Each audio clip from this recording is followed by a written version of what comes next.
I love the Interbike Saturday rides, and I think probably the thing I like most about them is the fact they start and finish in a bike shop. The shop itself's run by Patrick and Nikki Schills. It's called Interbike, and they sponsor the Interbike team, or run the Interbike team really.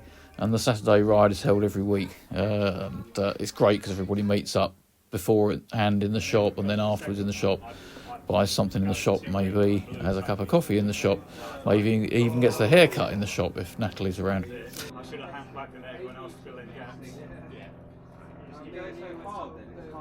This particular day we're going off on our usual route. It's a route that heads out towards Malden. It's sort of a standard route that they use, and we head off into the fairly busy Colchester related traffic. We have to cross a junction with the A120 early on, so there's a big roundabout at the start, so you usually get held up by that, but most drivers are very good.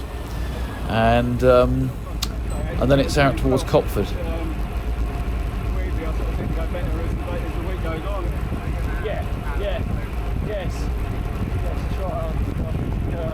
So here we are heading up into Copford, and it was a nice gentle start actually today, which was not unwelcome really. So just had a chance to loosen the legs before we took the battering a little bit later on. And you can see, compared to the weather we've been getting just recently, it was an absolutely glorious day. But we did have a day of pretty much constant rain yesterday, and so there was still quite a bit of water on the roads in places. It was a bit mucky, but certainly couldn't complain about the sky that day. It was absolutely gorgeous. And also lots of spring colours with all the greens and wildflowers on the verges. Pretty spectacular at the moment.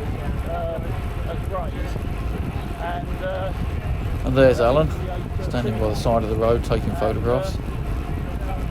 Alan usually comes around with us and just stops at various places, and we can then pick people up if they've had dire mechanical problems that are unfixable.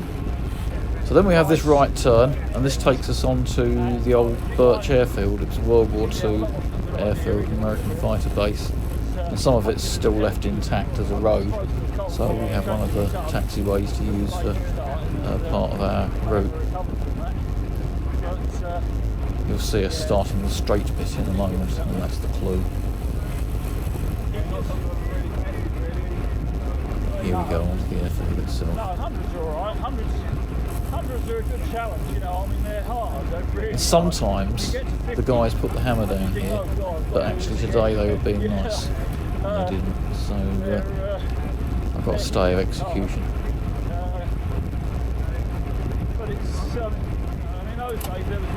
By the time we were coming up into Tiptree, things were getting a bit fruitier, and people were starting to want to wind the pace up. So that's Mikey putting in a bit of a surge to go around the outside and into the front, and splitting the group in the process, which was obviously the aim of the game. There was at least one rider who we didn't see again after that. And I have to say, it didn't do my legs any good either.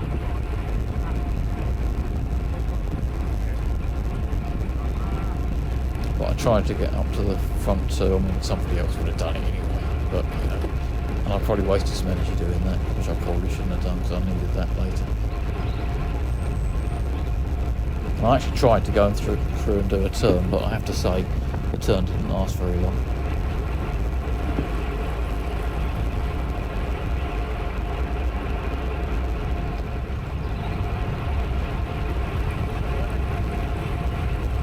Quite quickly I gave that up as a very bad idea indeed. Dropped back onto a wheel, where it was still very hard. This is Tiptree. I used to teach in Tiptree several years ago. And this is leaving Tiptree, Tullock Road. And I was struggling to hold wheels at this point. I'm not a very good bike handler. In fact, that's a bit of an understatement really. I'm an absolutely appalling bike handler. So every time it comes to a corner, I'm extra cautious and I leave a huge gap. And that really doesn't help when you're struggling anyway. That's not what you want to be doing. So here I am closing a gap that I've left.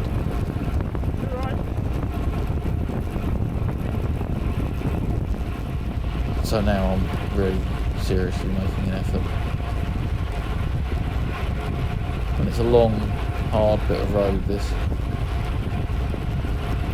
Followed by a long, fast bit of road, and I have to say a long, fast bit of road with the most appalling surface on it. The roads around Tiptree for some years have been subsiding, so you get these huge ridges that run parallel with the road, and they're quite scary when you're on a bike and riding at any speed, because all of a sudden you kind of get launched upwards or downwards or sideways if you hit them in just the wrong place.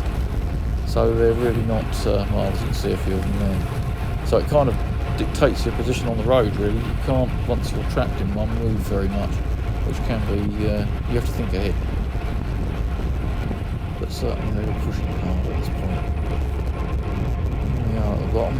I've left a gap again, so now I'm having to close it.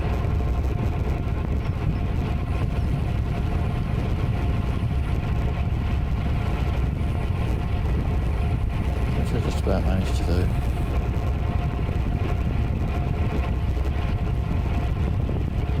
Wasting a bit more energy, obviously.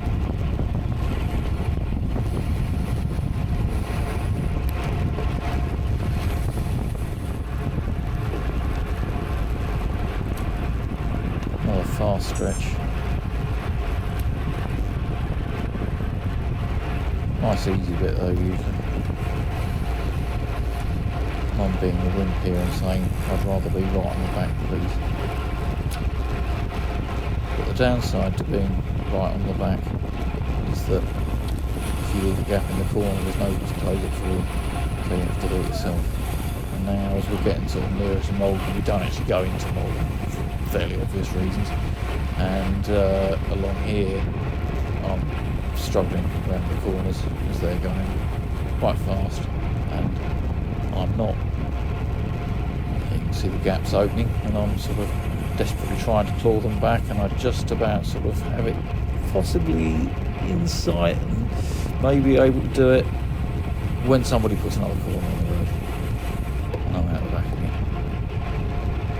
And this time I'd done it quite a few times, and I just thought, no, that's it. I think I'd been riding basically at zone 5 really for the previous 10 minutes, I suppose, and yeah, you can't do zone 5 for 10 minutes without having a huge problem, and I had a huge problem, so that was it. I'd sat up there, and it wasn't going to happen after that. So then it was a sightseeing trip by myself. The reason I'm well over on the road here is A, because there's a pedestrian, and B, because the road surface is fairly awful in places along there.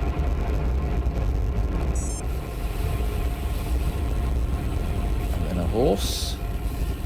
Two horses. Morning. No trouble at all.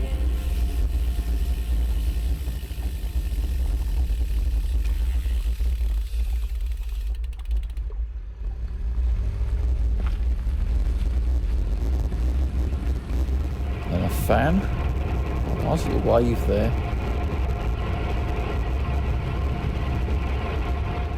And it is nice when you at least get to go past somebody for the day.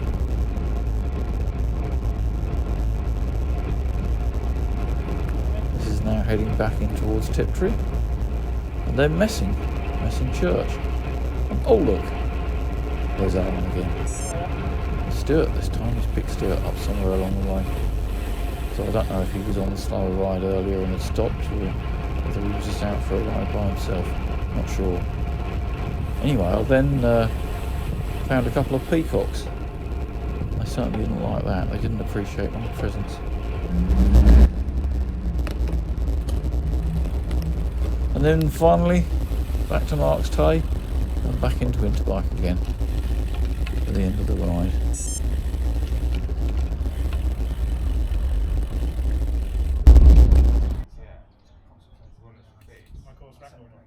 Yeah, well, Andy didn't make it wrong. It's his new position. He went to see, It's not exciting, it's got everything. She's got like